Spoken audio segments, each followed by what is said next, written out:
Welcome to Rico 12. I'm Justin. I'm your host and a grateful child of an all-powerful, all-loving God and an addict. And while I'm not a saint, I am practicing progress, not perfection, in my walk in recovery. Rico 12 is all about exploring the common threads of addiction and sharing tools and hope from those on a similar path. We gather together from diverse backgrounds, faiths, and places to learn and support one another. Our speakers represent various fellowships, addictions, and afflictions, thus showing the common threads of recovery, no matter our addiction or affliction. Today's speaker for the 240th meeting is Constance S., another first-time Rico 12 speaker. Today, Constance will be sharing her experience of remaining sober in a world that celebrates alcohol. I look forward to hearing her experience, strength, and hope. And we'll get to her talk in the Q&A afterwards in just a minute. First, for a little bit of business. Rico 12 has several recovery resources in our family of podcasts and social media communities. To learn more, listen more, connect more, or just hang out and learn and grow with us, you can check out the other podcasts, Noodle It Out with Nikki M., which releases every Tuesday, the Big Book Roundtable, which releases every Thursday, and this meeting, which releases every Friday, and we record this one live, and then it releases podcast within 2 hours after we record. To learn more about each of these podcasts, check out the chat in the show notes. I'll be putting some links in there, or if you're listening in podcast format, check them out there. Or you can go to www.rico12.com to join our social communities. Check out the chat and show notes. I'm also on the lookout to schedule other speakers for future Rico 12 meetings. Right now, we're scheduling into May and June.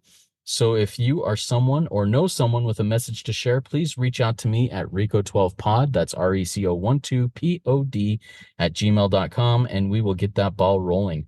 Rico 12 is self-supporting, and your contributions help us continue our message. Thank you this last week to Marjorie and Chloe for being spearheads and supporting the Rico 12 cause. If you would also like to support Rico 12 and become a spearhead, visit rico12.com/support or click on the links in the show notes and chat for one-time or monthly donation options. Your support makes a difference in keeping us being able to share these messages of recovery. We look forward each meeting to receiving from the light reflected from our speakers. That light inspires hope, meaning, worth, and growth in us, the listening audience. Now I'm going to introduce our guest speaker for today, Constance S., and give a little background on her. Constance was raised in the 1960s and 1970s in Manhattan by parents who worshipped at the altar of the never-ending party. Constance's alcoholism was a result of both nature and nurture. Having her first blackout at 14 and having the Irish side of her family riddled with alcoholism, she knew her drinking days had an expiration date. And so Constance drank and snorted blow with a vengeance until she had reached her limit of shame, bad decisions, holes in her memory, and the detritus that we who are alcoholics have swirling about us. And so now, with 38 years of hard-fought and hard-won recovery under her belt, cobbled together one day at a time, she wouldn't change any of it, as she considers herself one of the most blessed humans on the planet, a truly grateful alcoholic. Take it away, Constance. The floor is yours. Hi, Justin. Hi, everybody. My name is Constance, and I am a grateful recovering alcoholic. What an honor to be here today and share. I love this podcast, and it just feels like home. And how lucky are we, boys and girls, that wherever we go in the world, home is available to us. It's now available to us through our devices, but any meeting hall, anywhere you go, you walk in and you're accepted. That's one of the reasons why I consistently tout the fact that being in recovery is a gift, because I look at the normal people out there struggling, and they don't have what we have. They don't have a place to go. They don't have home where fellowship awaits, a cup of bad coffee, and some interesting interactions. Let me give you kind of the hybrid version or the truncated version of my story here. We're all here for the same reason. I don't care what your addiction is. Pain. Pain is the common denominator. And pain, shame, but all those words. My heritage, well, let's just say this. Nature loaded the gun. Nurture pulled the trigger as far as my alcoholism is concerned. I was set up, all my people are alcoholics. grandparents, and on down the line. I'm an only child of two only children. And both my parents were alcoholics, and my mother was a serial marrier. And funny, but she kept picking alcoholics to marry. You know how that is. So as I looked out into the world, into the freneticism and insanity and chaos that alcoholism just naturally attracts to itself, I grew up with a lot of anxiety, a lot of fear, never knowing how to place myself correctly.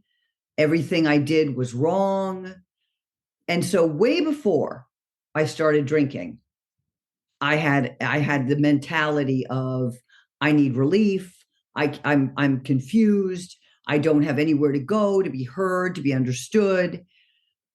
Now, my parents, because they were partiers, I want you to think Mad Men. Everything looked really pretty. I always say we did everything but sacrifice virgins at cocktail hour. The bell, the ship's bell, my father was in shipping, would ring, and then he would go to the bar and he would start bringing out all his accoutrements and, grabbing the proper glass for the proper, contents. And mother would run to the kitchen and get the hors d'oeuvres, and it would start out looking just so lovely. And then TikTok, 2 or 3 martinis later, fists are flying. Everything is wrong. It's just chaos, right?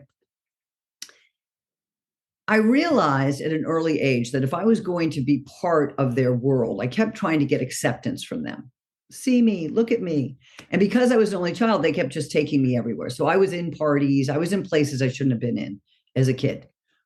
I don't regret any of it. It was actually quite interesting from my vantage point. So when I was 14, we were away. We used to go to the Bahamas on vacation, and my father wanted to live down there, and he eventually moved down there. We were at this resort that they frequented, and my parents were out at the beach bar. What a surprise. And I was in by the pool, and I thought, I think I want to drink.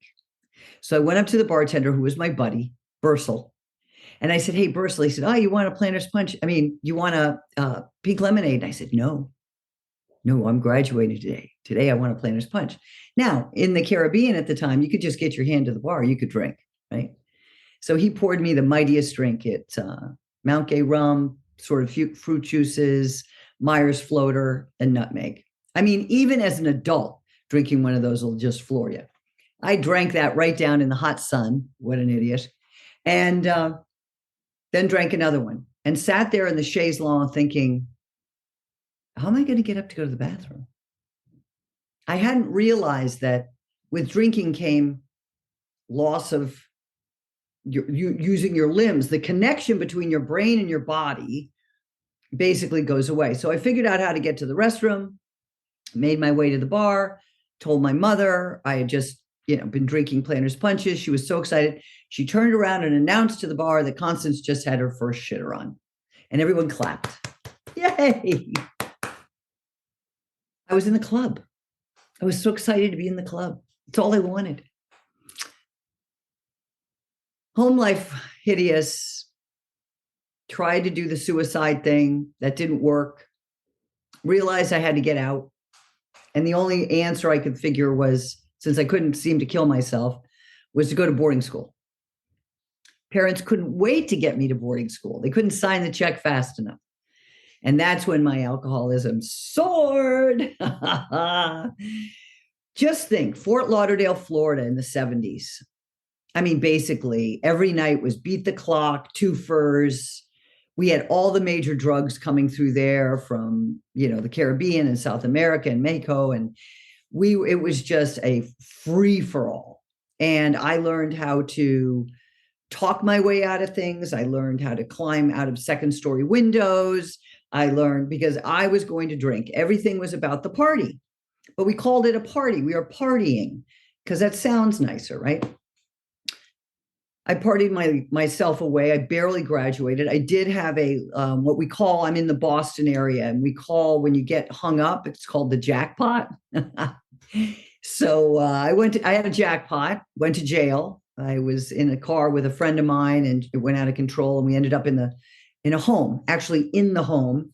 Luckily, the people weren't home. We were in the living room, and there was the TV to my right and the kitchen to my left, and didn't go well. The cops didn't like us, and I got put in jail. And just for the afternoon, oh well, that didn't stop me. Carry on. Doesn't this happen to everyone? I mean, this is what I love about us. It just keeps getting worse, right? It never gets better. It just keeps getting worse, and you just think it's normal. This is normal. Also, everybody I surrounded myself with were like I was. So I had my mirror everywhere. So it did look normal. And my parents were drinking like that. So, all right, fast forward, I go off to college, whole new ball game in college. I went to a couple of institutions of higher learning. My second one, University of Michigan, boy, everything took off. Now you're going to think you're in the Midwest, right? I'm a girl from Manhattan. I thought we knew it all, did it all, had it all. I get to Michigan. Wow, there's a whole new world. Well, first of all, they had the hash bash. We actually got to sit outside and smoke weed, and nobody did anything to you, which I found fascinating. And they also had incredible drugs. I made friends with a chemist. I was getting 4-way window pane and whatever I wanted, crazy, anything we wanted was available there. And I took advantage of everything. I never said no, except I did say no to needles. That was my thing. I drew the line. And what I love is the hubris of it. I don't do needles. Yeah, but I do everything else. Like that makes me better than somebody else. What a joke. On and on the stories go. We know the stories. We end up on our knees. It's never pretty. And then I ended up in Newport, Rhode Island. I'm a sailor, and we sailors know how to party. And I spent 4.5 years partying like it was 1999. And then I realized one day I was going to have to quit. I went to visit my father in Nassau in the Bahamas. He was in horrible shape. He was a big man. He was 6'2", very broad shoulders, always in good shape. And he looked like Skeletor. And he was just, the alcoholism had caught up with him. We can't outrun it forever, right? The hounds of hell are constantly nipping at our heels. And then all of a sudden, one day they overrun us. And we know, all of us know in the back of our heads what we are. We do, whether we give it a name, whether we say, I'm not normal, this isn't normal. We know there's this voice in the back of your head. Me, I think I was lucky having alcoholic parents because I had what I call the preview of coming attractions. I got to see where I was headed. It was clear. I was going down that road. So I made the decision one day that I was going to quit drinking. And I said to my buddies, okay, here's the deal. My birthday's coming up, beginning of March. I'm going to quit drinking. I want a big party though. I want lots of Veuve Clicquot. I want Peruvian flake. I want dancing boys. I was basically giving my whole, and they said, oh, great, we can do that. Had the big party. And then I woke up whenever I woke up and said, I'm not really ready to quit. So I went 3 more weeks. And then I woke up on Monday morning, March 24th, 1986. So sick and tired of being sick and tired. So done, so filled with shame and pain and worthlessness. So tired of myself and my lifestyle. My checkbook was open on my desk. The balance was nil, right? And then I got this thought in my head, and here's where God pops in. God has popped in all the way through, by the way. That's why I'm still here. But this was very clear to me. I got this thought that I had to quit drinking because I didn't want somebody, a child of mine, to hate me the way I hate my mother. And I didn't want children because I was raised with my mother telling me we're a problem. She could have been somebody. She could have been a contender. I held her back. And I thought, well, that's odd. But that feels really right. This is the God thing, right? This message comes in that resonates. You don't know where it came from. It has nothing to do with what you've been thinking. And so I made the decision, and that morning I raised my fist. And you go on with the wind fans out there. She raises her fist at the halftime in the movie. And she says, as God is my witness, my kin will never be hungry again. I said, as God is my witness, I will never drink alcohol again. And honestly, that was it for me. I knew there was no going back. The door slammed behind me and my life opened out in front of me. I didn't know how I was going to do it. Now I did it a little differently. I didn't go to AA the way many of us do. I had been to many AA meetings. I had been to a lot of treatment centers because my mother kept trying to get sober. And so I was doing family weekend and all that.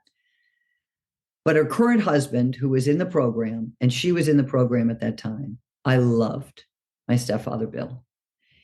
And he was big in 12 steps and just such an amazing human being. And I called him up and I said, listen, I'm not going to drink anymore and I need your help. But I didn't want to go to meetings because we were in Newport. They were there too. And she's a saboteur. And I couldn't have her. I needed to do this myself. I had the big book. I had all stuff. I'm into philosophy and myth, and I like to go into my imagination. So I knew I could make it happen. So then life happens, right? You realize I ran down to the restaurant I used to get drunk in all the time. And I said, I need a job because I hated my other job. And she gave me a job. And I said, I want a waitress for the summer and then get the hell off this rock, right? We called Newport the crippler of young adults. I said, I got to get the hell out of here. And she gave me a job. I amassed enough cash. And then I moved to Boston, which is the natural migratory process for people in Newport, right? With time to grow up and maybe get a job. Oh my gosh, I was so excited to be sober. I was so excited to wake up early. And I want to say but I am. I am a real marketer for sobriety. I am. I'm a goofball. And this does not mean that we don't have days. I don't have days where I'm overwhelmed and all the other stuff. But on the whole, my worst day sober is still better than my best day drunk. I can't even. And I was the cleanup person. I was like Harvey Keitel in Pulp Fiction, who'd always come in and, carve up the dead body. We expend so much energy when we're drinking and using or whatever our thing is. How do I clean it up? Where was I last night? Who was I? Who did I do? Why did I do that? You spend the whole day cobbling together your hideous story of the night or two before. And then you go, yeah, where's the next party? It's exhausting. So I just felt like, I had relief. Being sober was, I don't want to say this. It was simple. It was simple. Wasn't easy, but simple. What makes it simple? Well, guess what? Get a routine. Right out of the gate, get a routine, get a routine, get a routine. I don't care what you do, but we need routines. My routine, I wake up in the morning, I lay in bed, and I appreciate and I pray. And my prayer is about appreciation and gratitude. And then I say, I can't wait to see what you're going to show me today, what's out there in the world, and anything that I can do to help others, to be of service. Please allow me that grace to make that happen. That's the first thing. That's my foundation of the day. Then I'm an exerciser. I'm a yogi. I'm a teacher and a student of yoga. Back in the day, I was into aerobics. Pick your thing, walk. I don't care what you do. I find that when I'm secure in my body, I feel like I can rule the world, right? And finally, I was doing something with my body that was positive.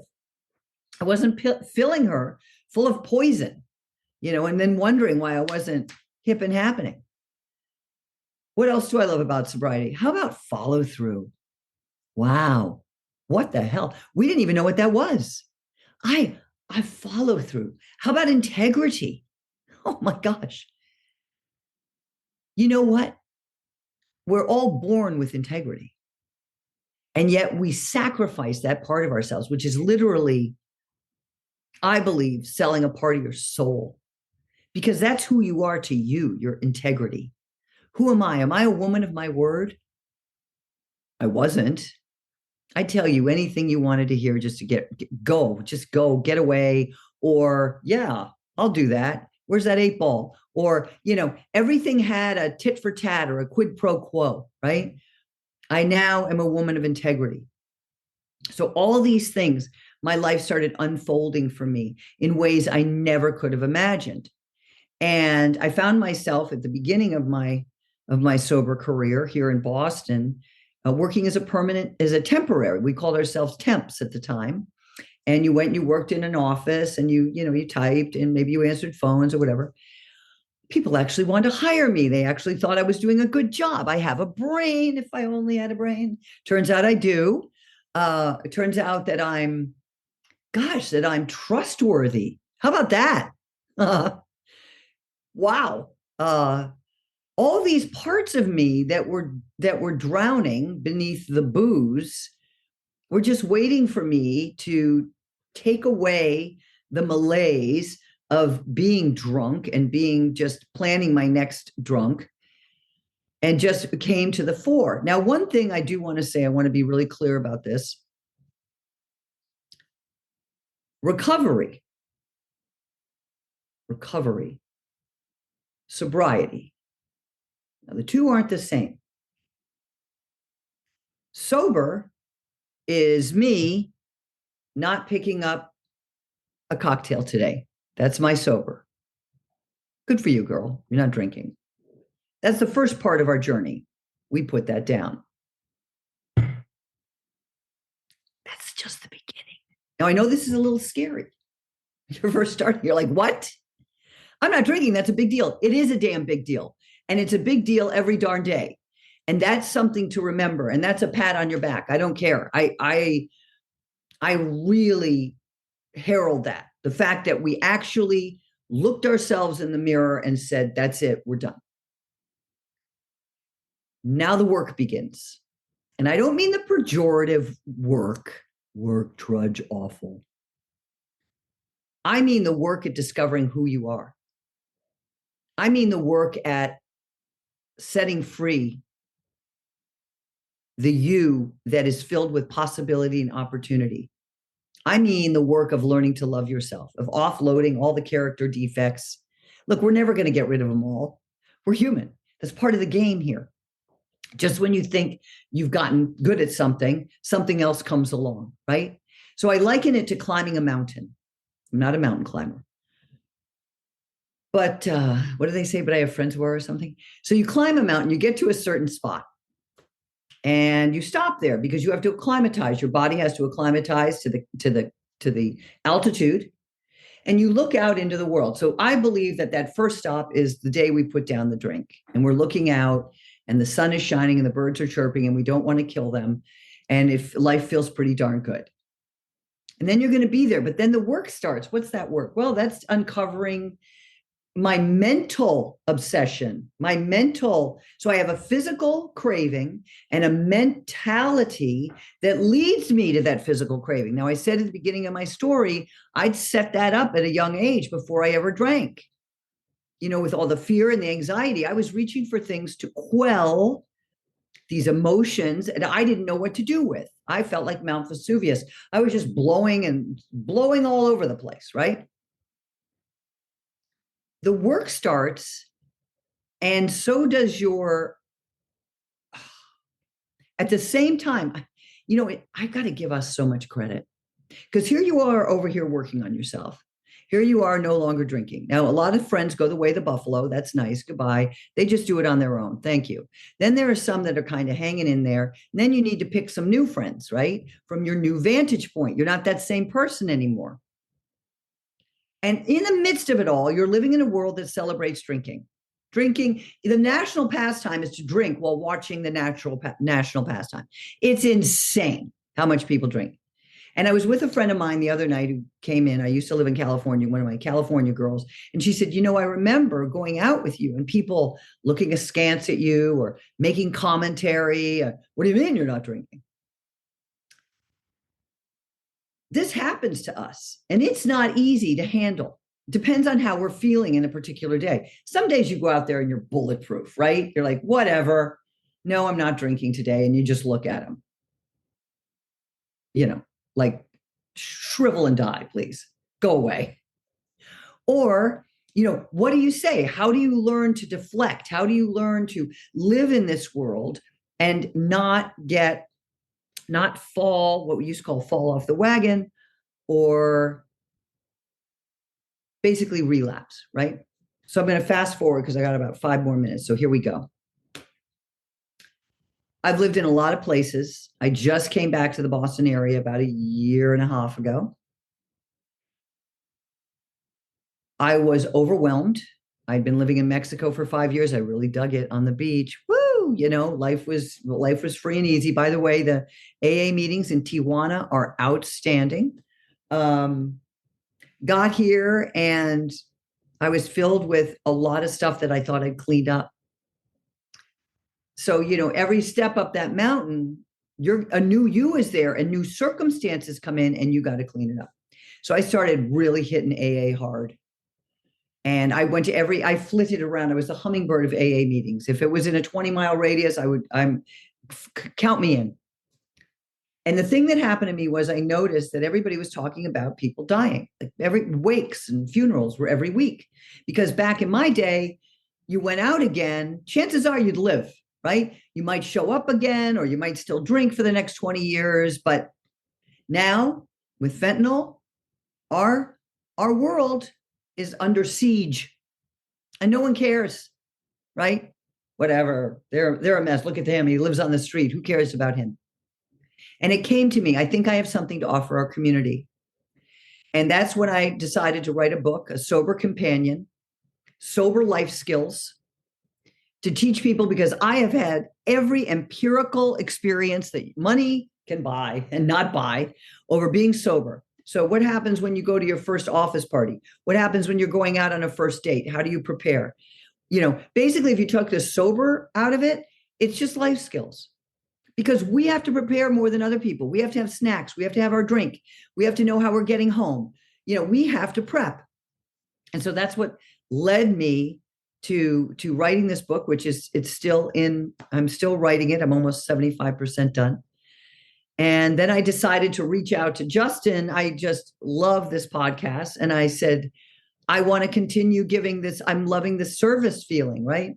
I got a feeling. And let me tell you, AA, this past year and a half, saved my life. Brought me back. The promises I had drifted, hauled me back in. I don't wake up anxious. I don't wake up fearful. All these wonderful opportunities have presented themselves to me.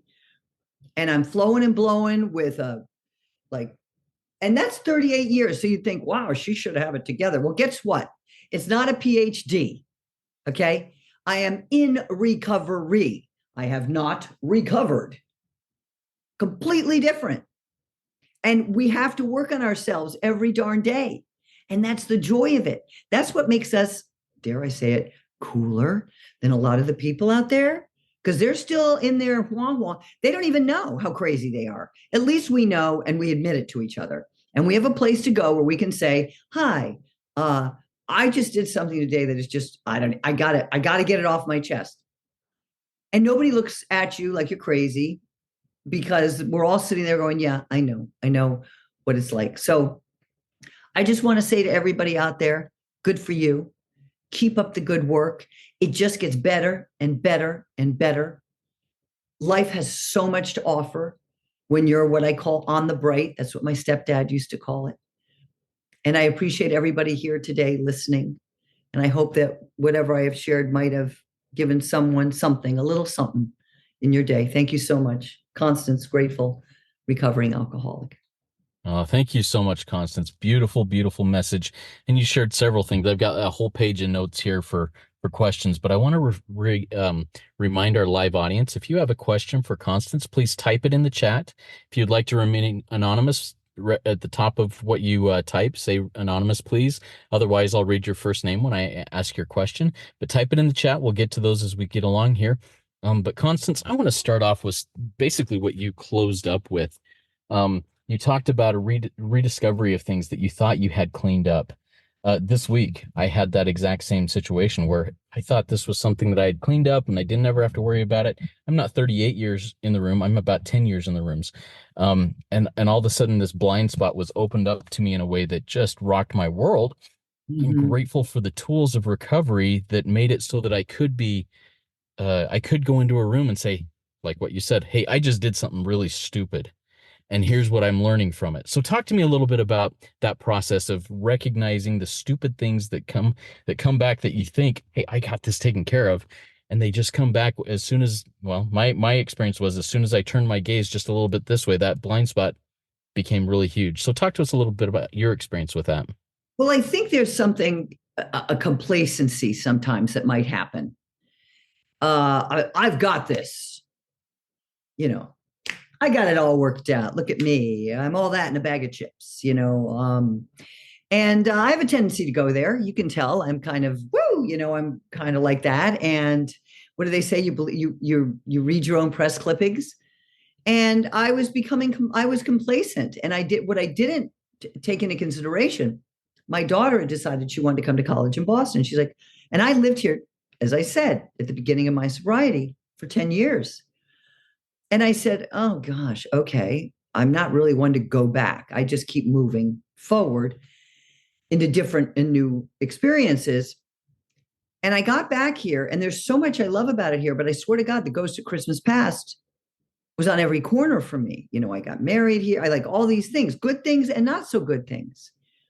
And I realized, I have some work to do. I can't be complacent. I can't be flippant.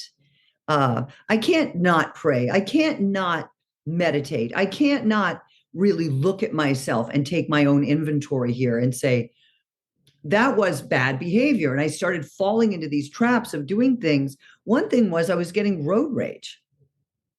I'm not a road rage. Bostonians, they drive, well, they're just insane.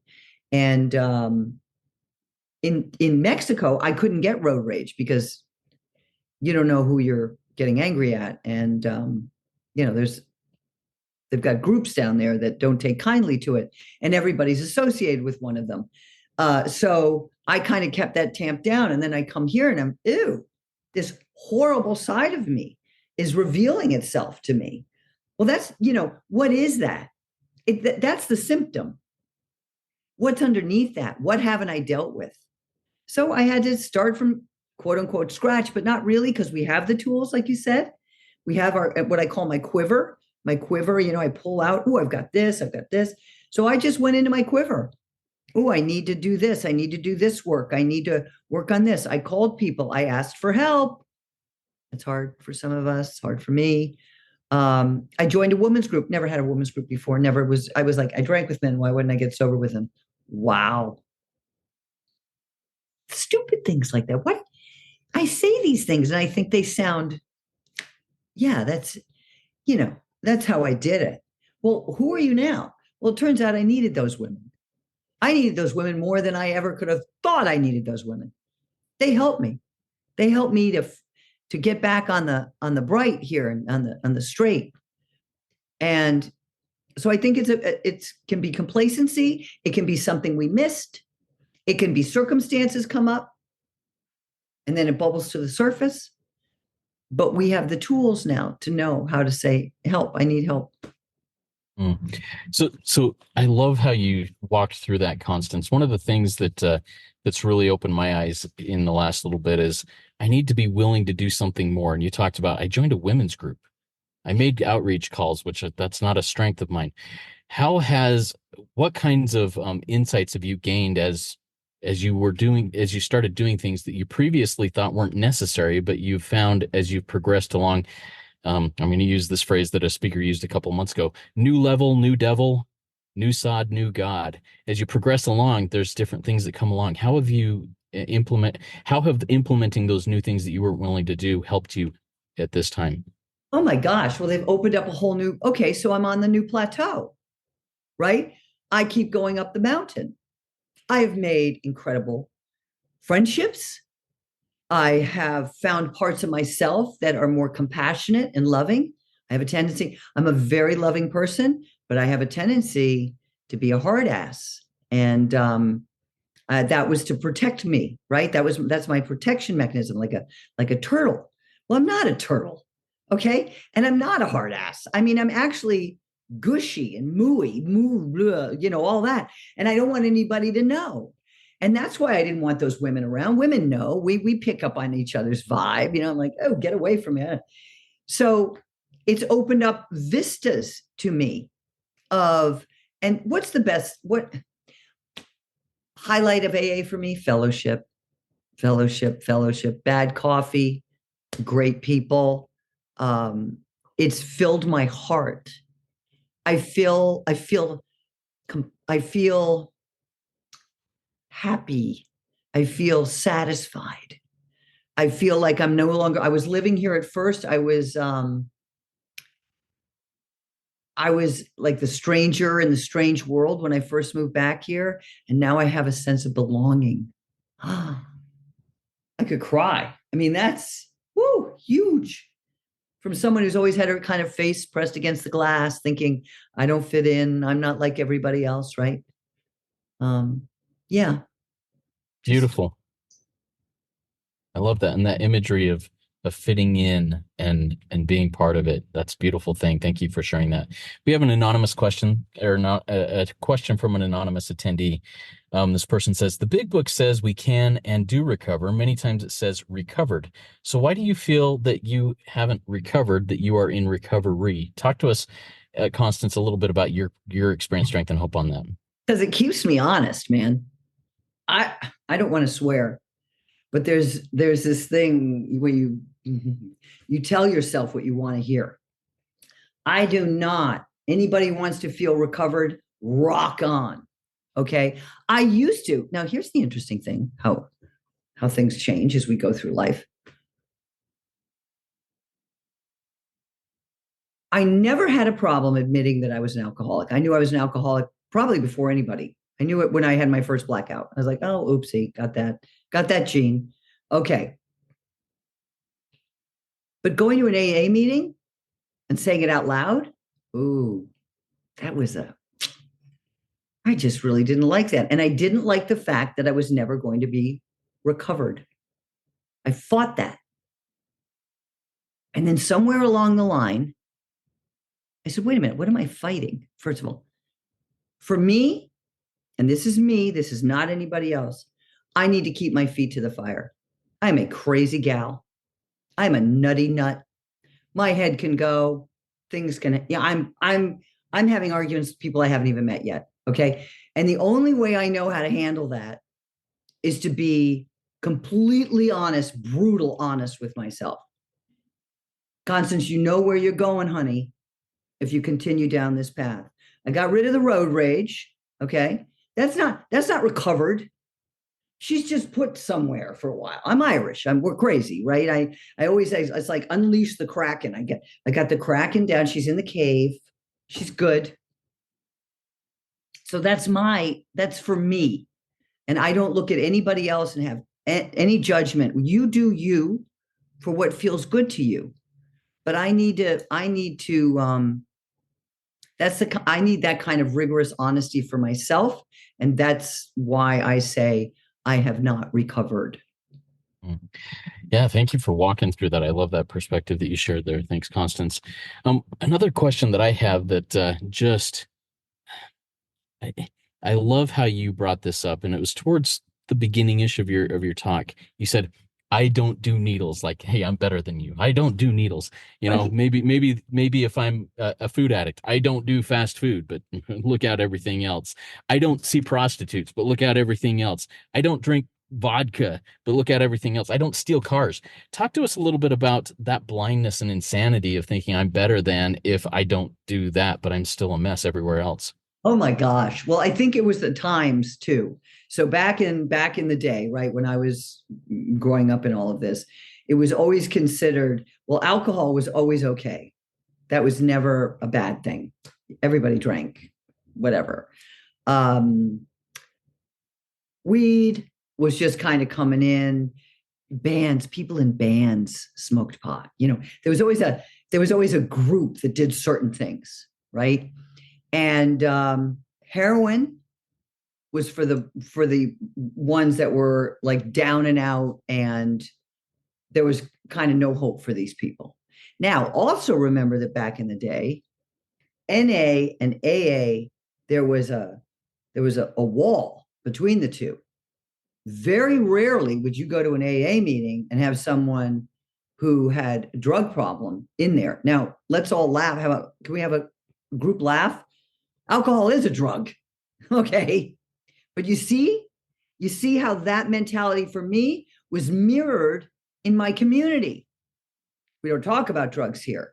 This is alcohol. Now, I am so happy now back here on the East Coast and really, really in the program in a way that feels really good to me to see that there is no delineation. It's a fellowship for crying out loud. We're all here, whatever your thing is. And the minute, and I have so many people, I'd say that if I was to give a number, most of the people in the meetings are addicts and alcoholics here. What happened is a lot of the people, especially the younger folks, maybe 40s and down, OCs came in, oxys, 2000s. That ruined people. All of the prescription drugs. Do you know how many people tell their story? Oh, I hurt myself. They gave me 30 perks. Okay.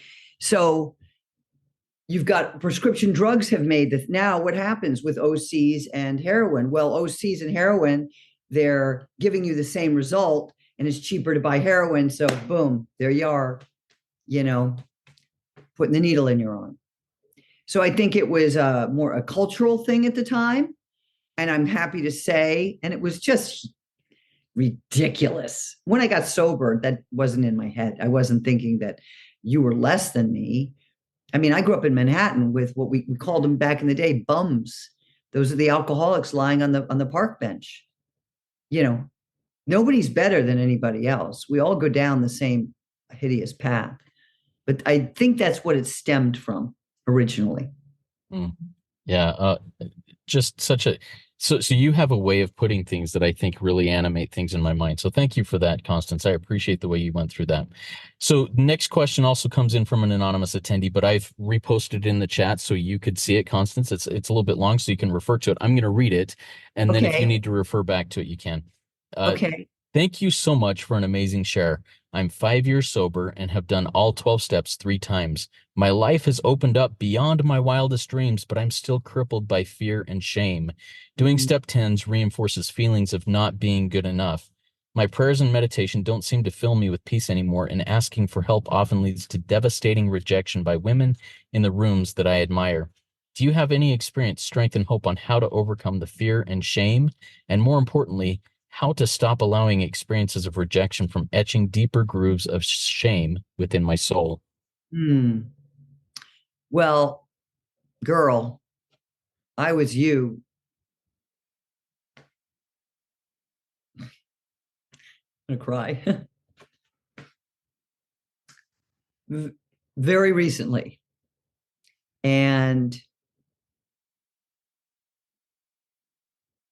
I guess what I could say is, and I have girlfriends from the program who said to me that they've been in women's groups and it hasn't really worked out. And this new one that was just started that I found has.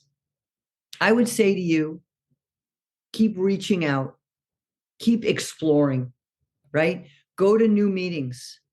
Get out of that. Maybe that you have some habitual meetings that you go to, that you love, stay there, but keep trying others. Keep going out there. Keep doing what you're doing. You're doing the right thing. You're just in a rough patch. This too shall pass. I wish for some of us we could wave a magic wand, but sometimes this stuff bubbles up.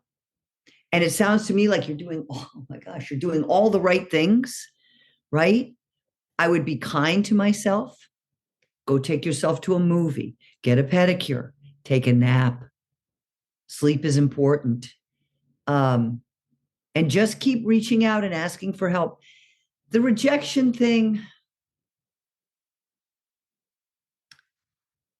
when we're not feeling, when we're a two-legged stool, anybody could look at us and say, hey, you look great today. And you could take that, the wrong way. So it's really about building from the inside out. Like, how do you build from the inside out? I would just say, keep doing what you're doing. I know it's hard. I was you. I keep looking over here in my room because I was on the living room floor crying on the phone with my girlfriend, like sniveling multiple times, saying, I can't believe I'm back at this address again. I feel like I've already been down here. I look around and I see all the same shadows and all the same fears. and all the same everything. But you got this because you've got this community. And look at, you're even writing questions about it. Do you journal? Journaling is great. Journaling helps a lot too. Do that. Just start writing something, anything. The sky is blue. My pants are green. And then stuff starts to flow. The answers flow. And best of to you. Absolutely. Thank you, Constance, for that. And I'll add a little bit based on a couple of things that have come in since then, and also based on my own experience, strength, and hope here.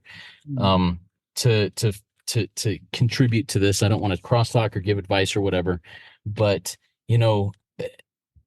for me, there's a difference between a spiritual experience and a spiritual awakening. As I'm going through the steps, I need to embrace the spiritual experience and not just the little awakenings that happen. And I have to have those awakenings, but I've got to build those into an experience. And I can't say that you have not, our questioner has not had these vital spiritual experiences.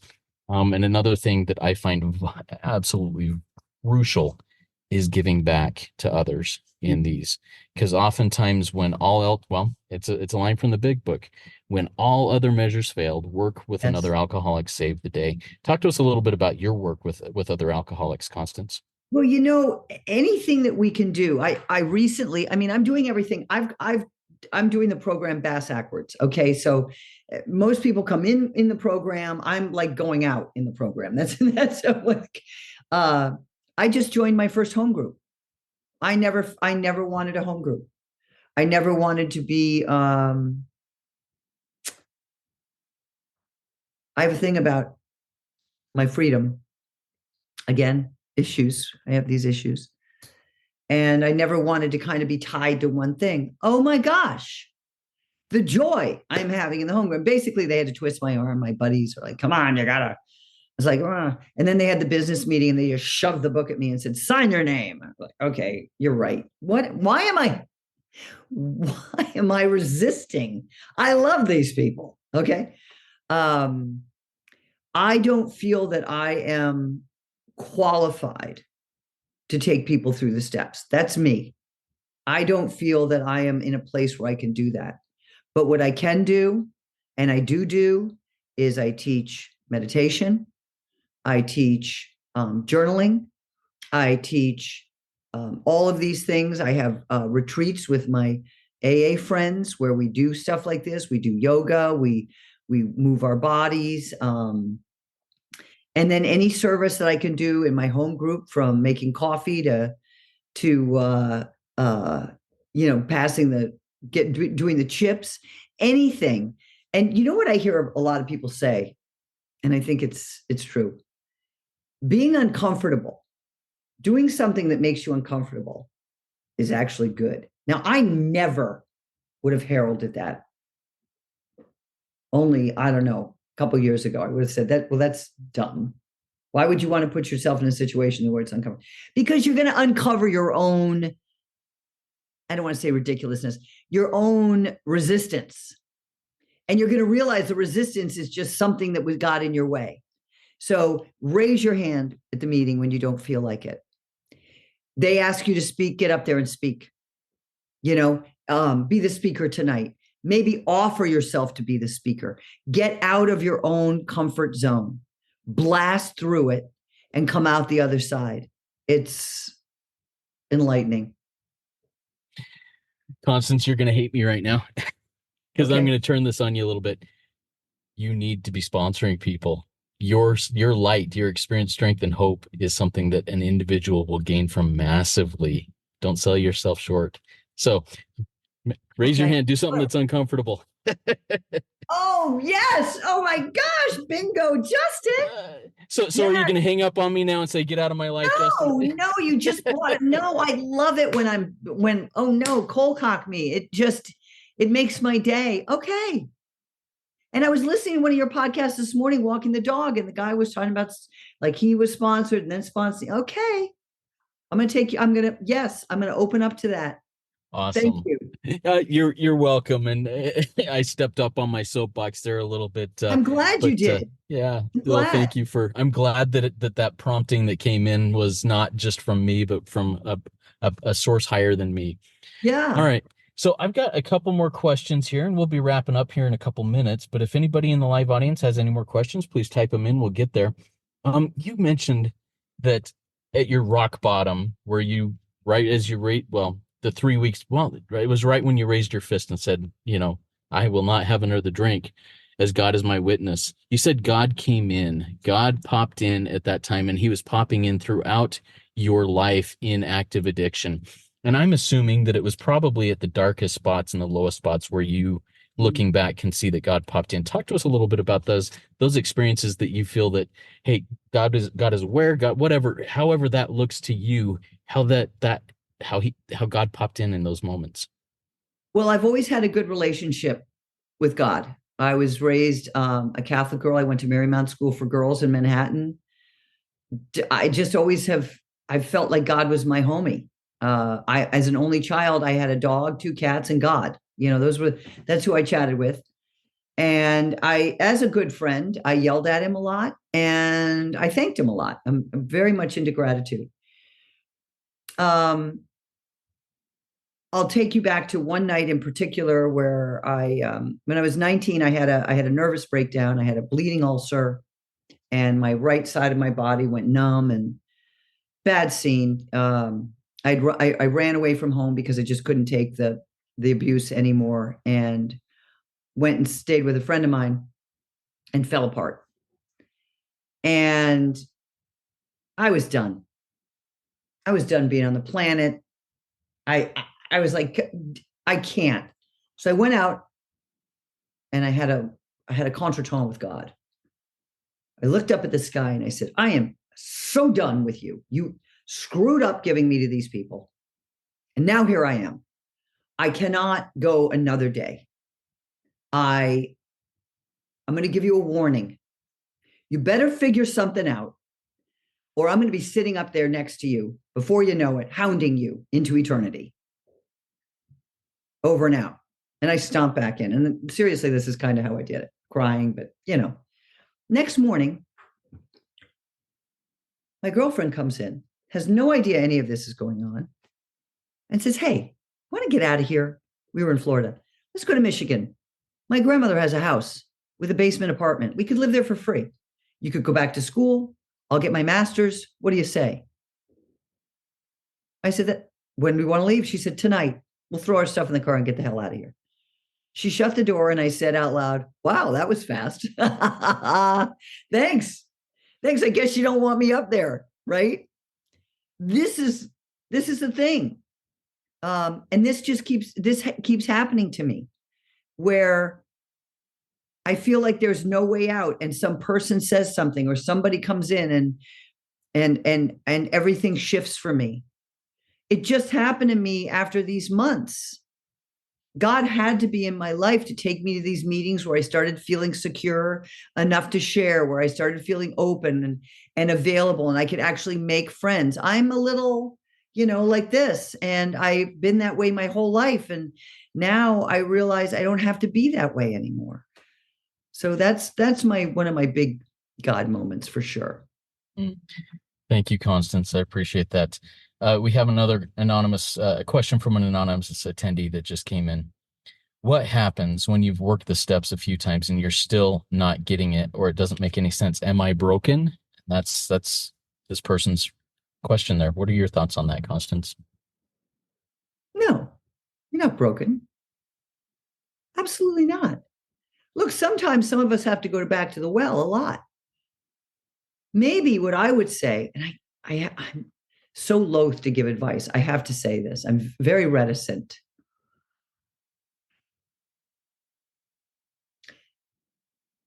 You've worked the steps. Just let that go for a while. You know what I'd like to do? I go into myth. I go into philosophy. I go into psychology. I play around in other areas, because if you're looking at something and you're just not getting it, keep looking at it, and not getting it is not going to make you feel better. Go into something that does make you feel better. Maybe you're a gardener. Maybe you've got something else that you could actually dive into that will allow you to open up to the possibilities. I really feel like when we're beating our heads against the wall with something, that it's time to let go of that wheel and just release and relax. And I believe because you have done them, you have gotten it. There's just something going on. There's just some resistance there. And you just got to let go of the resistance. You've done them. Let it go. Just wear it softly and live your life. Do things that calling to you. So maybe you want to try something new. Try something new. You know? Does that make sense? Thank you so much, Constance. And just one thought on that for me, and I'm going to speak for myself on that.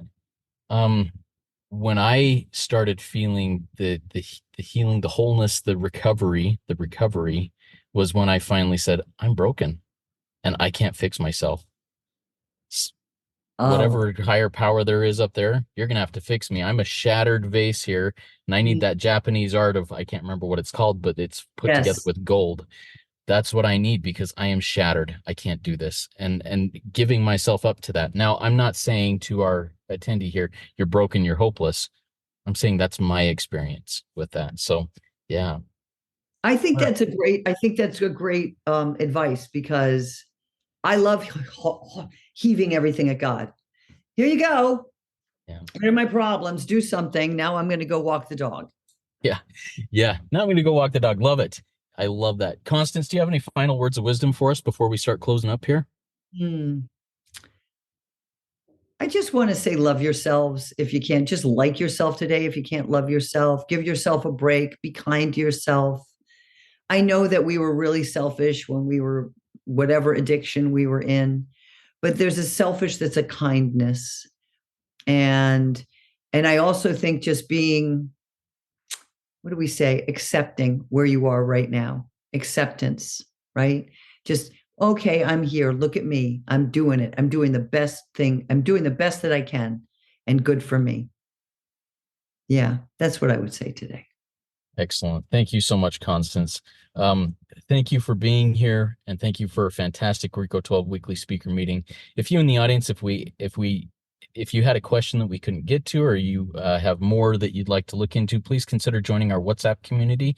You can email me at rico12pod@gmail.com to join in that conversation. Also, Constance, are you okay if people reach out to me if I connect them with you? Absolutely. Okay. If you want to connect with Constance, please send an email to rico12pod@gmail.com. I'll put that in the chat here in just a minute and I'll get you connected with Constance that way. If you haven't already done this, please consider going and rating and reviewing the podcast on Apple Podcasts. It's a powerful way to work step 12 and make sure and get that message out there. Make sure to check out the Afro Euro recordings that Karen A hosts on many Wednesdays with us. And next Friday, we're going to be hearing from a repeat speaker, Yitzi R., who spoke to us way back in January of 2021 on the topic then of I've recovered, now what? And this next week, his topic will be what being a new parent in recovery looks like. So I'm excited about that. And Yitzi's a guy who I know from previous things, and he's just got a lot of energy and a lot of insight. I'm excited to hear from him.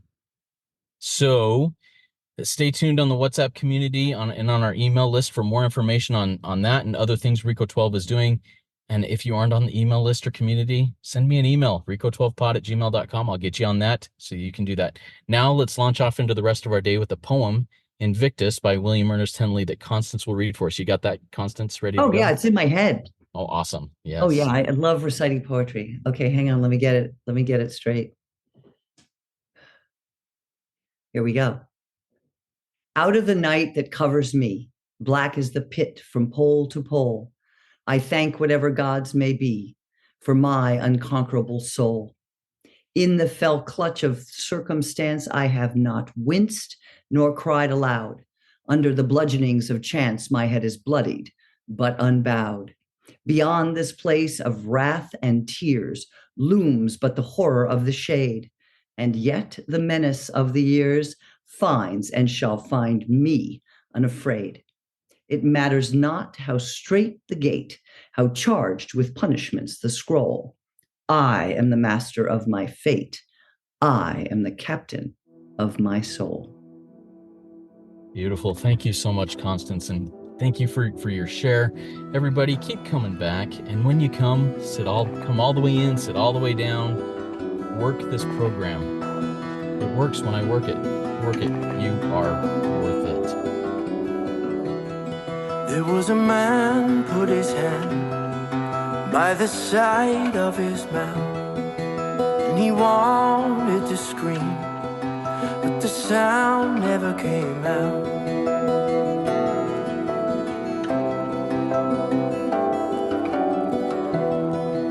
So he reached for the bottle to wash the pain away, 'cause what he wanted so badly was to live a different way. And all of his problems and all of his pain filled up the puddle and rose with the rain. His ship kept on sinking to the bottom of the lake.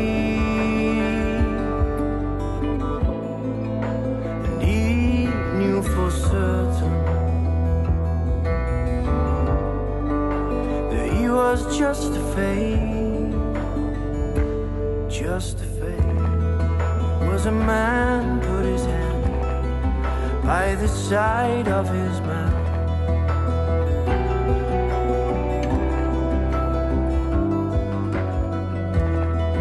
and he wanted to share, but only lies ever came out.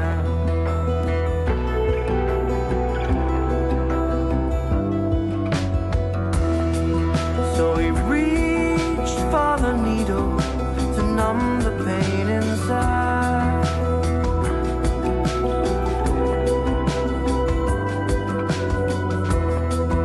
and the truth that he yearned for shriveled up and died.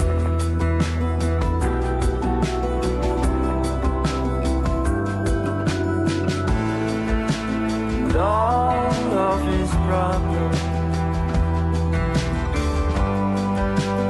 all of his pain filled up the puddle, rose with the rain. Ship kept on sinking, bottom of the lake.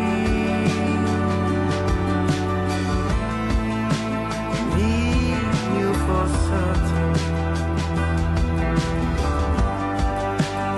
he was just a fake, just a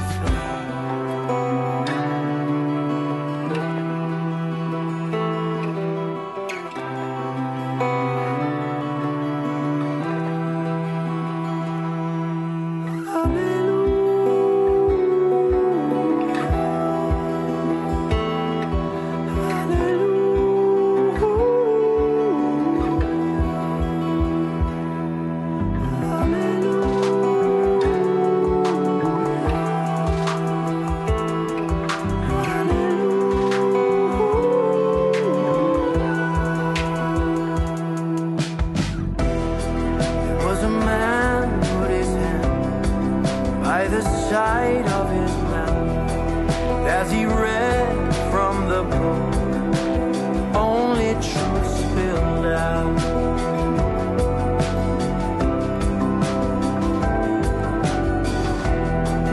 So he reached for a power to help him through the night.